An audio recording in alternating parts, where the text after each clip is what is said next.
High school के सभी बच्चे ध्यान दें। आज आपका टॉपिक 12 है अभाज्य गुणनखंड के आधार पर मासा यानी महत्तम, समापवर्तक तथा लासा ये ज्ञात करना है। और अभाज्य गुणनखंड क्या होते हैं ये इस टॉपिक को मैं बहुत अच्छे से पहले बता चुका हूं। तो मासा का फुल फॉर्म होता है महत्तम समापवर्तक, जिसे इंग्लिश में HCF हाईएस्ट कॉमन फैक्टर बोला जाता है। लासा को लघुतम समापवर्त LCM यानी लीस्ट कॉमन मल्टीपल। ठीक है, दोनों ध्यान रखिएगा। जल्दबाजी में ज्यादातर बच्चे महत्तम समापवर्तक और लघुतम समापवर्तक बोल देते हैं, तो ये गलत है। वर्तक महत्तम समापवर्तक होता है और लघुतम समापवर्त्य होता है। अपवर्तक और अपवर्त्य अलग अलग होते हैं, इसलिए इसको मैंने आपको बताया है। अब नोट में देखिए, लासा और मासा आपकी क्लास में, छोटी क्लासों में जैसे आपको बताया जाता था उस तरीके से यहां पर आपको बताया जाएगा, लेकिन उस तरीके से आपको निकालना नहीं है। तो सबसे पहले छोटी क्लासों में जिस तरीके से लासा और मासा आपको पढ़ाया जाता था उसको आप समझ लीजिए।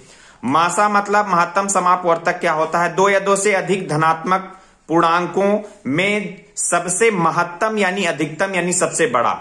उभयनिष्ठ का मतलब होता है कॉमन यानी समान, जो दोनों में हो। अपवर्तक जो सबसे बड़ा अपवर्तक होता है उन धन पूर्णांक को उन धन पूर्णांकों का मासा कहते हैं। तो अब एग्जाम्पल देखिए तब समझ में आएगा। जैसे पहला एग्जाम्पल 6 व 12 का मासा निकालना है, तो 6 के अपवर्तक क्या होते हैं? अपवर्तक वे संख्याएं होती हैं जिनसे वह संख्या पूरी पूरी विभाजित हो जाती है, वे उस संख्या के अपवर्तक कहलाते हैं।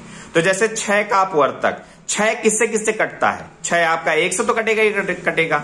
देखिए, ये दो चीजें प्रत्येक संख्याओं में अपवर्तक में शामिल होंगी। पहला 1 और वह संख्या स्वयं, यानी 1 तो होगा ही होगा और जो संख्या होगी उसका अपवर्तक वह संख्या भी अवश्य होगी। ये दो चीजें कॉमन आपको मिलेंगी। बाकी आपको देखना है कि और कौन सी संख्याएं हैं जिनसे वो पूरा पूरा कट जाती है। तो 6 2 से भी कट जाता है और 6 3 से भी कट जाता है। तो यानी 6 के अपवर्तक हो जाएंगे 1 2 3 और 6। उसी तरीके से 20 के अपवर्तक, तो 1 और 20 तो होगा ही होगा। उसके बाद 20 आपका 2 से भी कटता है, 4 से भी कटता है, 5 से भी कटता है, 10 से भी कटता है और बाकी ये सब मिला के। तो इन दोनों के अपवर्तक मैंने लिख दिए। अब इसका मासा क्या होगा? मासा की परिभाषा ये होती है कि जितने भी धनात्मक पूर्णांक होते हैं उनका मासा निकालने के लिए उन संख्याओं के अपवर्तक निकालिए। अपवर्तक निकालने के बाद आप देखिए सबसे महत्तम यानी सबसे अधिकतम जो कॉमन है, तो सबसे बड़ा कॉमन इसमें देखिए 1 है, उसके बाद 2 है, 2 है, उसके बाद 3 इसमें है, इसमें नहीं है, 6 इसमें है, इसमें नहीं है। तो यानी इसमें 3 और 6 कॉमन नहीं मिला। 1 कॉमन मिला लेकिन ये छोटा है, 2 कॉमन मिला तो ये 1 और 2 ये दो संख्याएं कॉमन मिली, लेकिन इन दोनों में महत्तम यानी सबसे बड़ी कौन है? 2 है, तो इसलिए इसका मासा 2 हो जाएगा। इस तरीके से दूसरे एग्जाम्पल में जैसे 96 और 404 का मासा निकालना हो, तो 96 और 404 का मासा निकालने के लिए आप 96 के जब फैक्टर बनाएंगे, फैक्टर बनाने के बाद आप देखें कि इसके अपवर्तक क्या होंगे। तो 96 के अपवर्तक हो जाएंगे 1 2 3 4 8 12 16 24 32 96। 1 और 96 तो होगा ही, बीच में ये सभी संख्याएं मिल जाएंगी। उसके बाद 404 में देखेंगे तो 1 से तो कटेगा ही कटेगा, 404 तो होगा ही, बीच में 2 से भी कट जाता है, 4 से भी कट जाता है, 101 से भी कटेगा, 202 से भी कटेगा। तो ये जब करके आप देखेंगे तब आपको समझ में आ जाएगा कि किस तरीके से इसके अपवर्तक किसी भी संख्या के निकाले जाते हैं, धनात्मक संख्याओं के। अब इन दोनों में आप देखिए 1 कॉमन है, 1 कॉमन है, 2 कॉमन है, 2 कॉमन है, 3 इसमें है, 3 इसमें नहीं है, 4 इसमें है, 4 इसमें है, 8 इसमें है, इसमें नहीं, 12 इसमें है, इसमें नहीं, 16 इसमें, इसमें नहीं। इस तरीके से और कोई भी कॉमन नहीं मिलते हैं। लेकिन आपको जो कॉमन मिलते हैं, तो आपको कॉमन कौन कौन से मिले? 1 मिला, 2 मिला और 4 मिला। 1 2 और 4, जब ये 3 संख्याएं आपको कॉमन मिल गई, लेकिन आपको देखना है कि इन तीनों में सबसे बड़ी संख्या महत्तम कौन है? 4 है, तो इसलिए इसका मासा क्या हो जाएगा बच्चों? 4 हो जाएगा। तो इस तरीके से मासा हम निकालते हैं, जिस तरीके से छोटी क्लासों में निकालते थे। अब लासा क्या होता है? लासा क्या होता है? 2 या 2 से अधिक धन पूर्णांकों में सबसे लघुतम। लासा का फुल फॉर्म होता है लघुतम समापवर्त्य। तो लघुत्तम मतलब छोटे, उभयनिष्ठ यानी समान, अपवर्त यानी गुणक। अपवर्त क्या होते हैं? गुणक। अपवर्तक अलग चीज है, अपवर्त गुणक होते हैं, को उन धन पूर्णांकों का लासा कहते हैं। यानी सबसे छोटे, सम यानी उभयनिष्ठ, अपवर्त्य को यानी गुणक को हम लासा कहते हैं। तो इसे LCM से प्रदर्शित करते हैं, वो तो मैं पहले बता चुका हूं। एग्जाम्पल देखिए, जैसे 6 और 20 का अब लासा निकालना हो तो लासा मतलब 6 के अपवर्त निकाले। तो 6 के अपवर्त यानी गुणक। गुणक का मतलब ये होता है कि बारी बारी से आप 1 2 3 4 5 6 7 8 यानी प्राकृतिक संख्याओं से आप गुणा करते चले जाइए, तो वह उस संख्या के अपवर्त्य होंगे।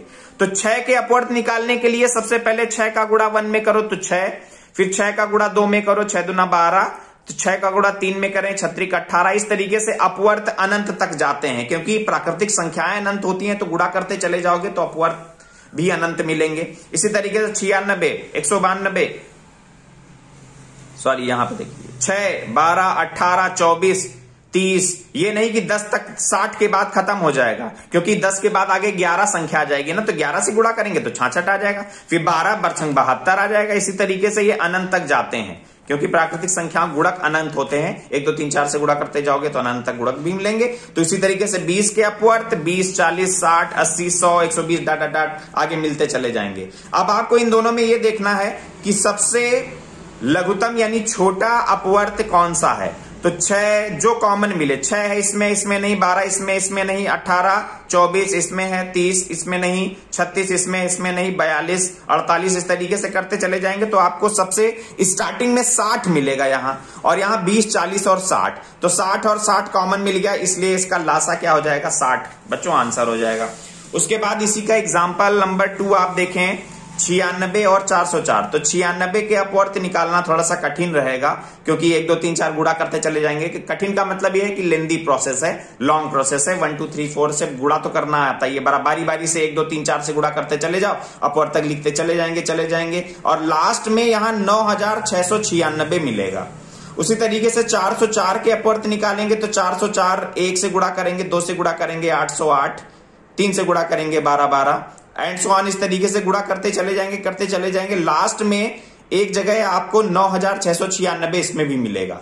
तो स्टार्टिंग सबसे पहले शुरुआत 9696 से होती है, इसलिए इसका लासा 9696 हो जाएगा। ठीक, तो ये लासा होता है।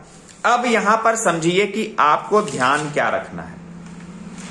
आपको ध्यान ये रखना है, यानी इसी में नोट में तीसरा पॉइंट आपको यह लिख लेना है कि यह जो उपरोक्त विधि है, यानी इस विधि में उपरोक्त विधि केवल ये छोटे यानी छोटे धन पूर्णांक